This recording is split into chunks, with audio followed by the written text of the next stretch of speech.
আসসালামু আলাইকুম, সবাই কেমন আছেন? নিশ্চয়ই খুব ভালো এসেছি করম চা পাড়তে। এই যে গাছ ভর্তি ফল, এটা পাড়ার যে কী আনন্দ যার হয় সেই বুঝতে পারে।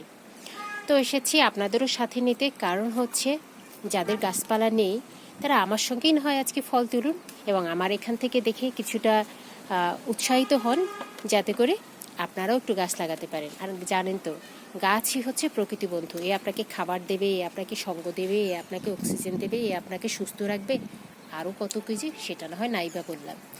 তবে এটা হচ্ছে বড় শান্তি যে আমি লাগাচ্ছি আর আল্লাহ সুবহানাহু ওয়া তাআলা দিচ্ছেন। আমি যে একেবারে জাত কৃষক সেটা কিন্তু না, কারণ হচ্ছে আমার তেমন কোনো এক্সপিরিয়েন্স নেই। আমি মোটামুটি আনাড়ি কৃষক বলা যেতে পারে, বাট এই 2 বছর ধরে আমি প্রচুর রকম চেষ্টা করছি ফলের জন্য। ফল গাছ, ফুল গাছ, আমার নানা রকম পড়ে যাচ্ছিলাম 4-5 দিন বৃষ্টিতে একেবারে শ্যাওলা পড়ে গেছে।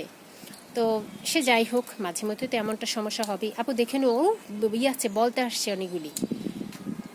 তো বাগান করতে গেলে নানা রকম প্রতিকূলতা থাকবেই। অ্যাকচুয়ালি আমরা খাবার যখন খাই তখনও তো প্রতিকূলতা থাকে, খেতেও তো কষ্ট হয়, কিন্তু আমরা আসলে ওইটা ভালো লাগা নিয়ে খাই, প্রয়োজন এই জন্য খাচ্ছি। তো দ্যাটস ওয়াই আমাদের কষ্ট হচ্ছে না। সব কাজেই এরকম পরিশ্রম আছে, এবং যে কাজে যত বেশি পরিশ্রম আমার মনে হয় ওই কাজের আউটপুটটা তত ভালো।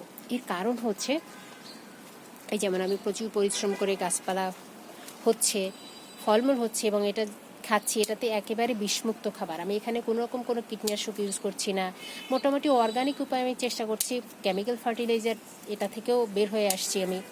তো চাইলেই আমি এখান থেকে কিন্তু বেশ ভালো লাভজনক কিছু করতে পারি, কিন্তু সেটা করছি না। আমি আপাতত খাচ্ছি নিজের জন্যই একেবারে। তো এই জন্য আপনাদের বলছি যে আপনারা গাছ লাগান, নিজেরা খান এবং আপনার পরিবারকে সুস্বাস্থ্যের জন্য এগুলো করতেই পারেন। আবার এটা খেলে, এইটা খাওয়ার পরে যে তৃপ্তি, সেটা আপনি বাজারে ফল দিয়ে কখনোই পাবেন না। আর এই গাছটা কিন্তু খুব সহজ লাগানো। আমি লাগিয়েছি, এটার কাটিং থেকেও আমি গাছ করেছি, সেটা আমি দেখিয়ে নিচ্ছি। এবং আমি ইনশাল্লাহ আমি আশা করছি আগামী বছরে সেটা থেকে আমি ফল পেয়ে যাব। কারণ এই গাছটা আমি ছোট্ট লিকটিকি একটা গাছ লাগিয়েছি 2023 সালে। আজকে হচ্ছে 25 সাল, মোটামুটি 2 বছরের মধ্যে এটা ঝোপালো হয়ে গেছে। আর আমি এই গাছের কাটিং থেকেই ছোট্ট চারা করেছি, সেটা চলুন দেখে আসি।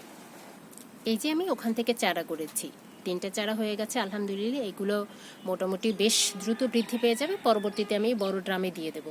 তো আপাতত এখানেই থাকছে। অর্থাৎ আমি বলতে যাচ্ছি যে আপনি একটা গাছ লাগাবেন, সেটা থেকে আপনি কিন্তু বৃদ্ধিও করতে পারবেন খুব সহজে। তো চলুন গাছ লাগান, নিজে সুস্থ থাকুন, পরিবেশকে সুস্থ রাখুন, পরিবারকে ভালো রাখুন। Thank you.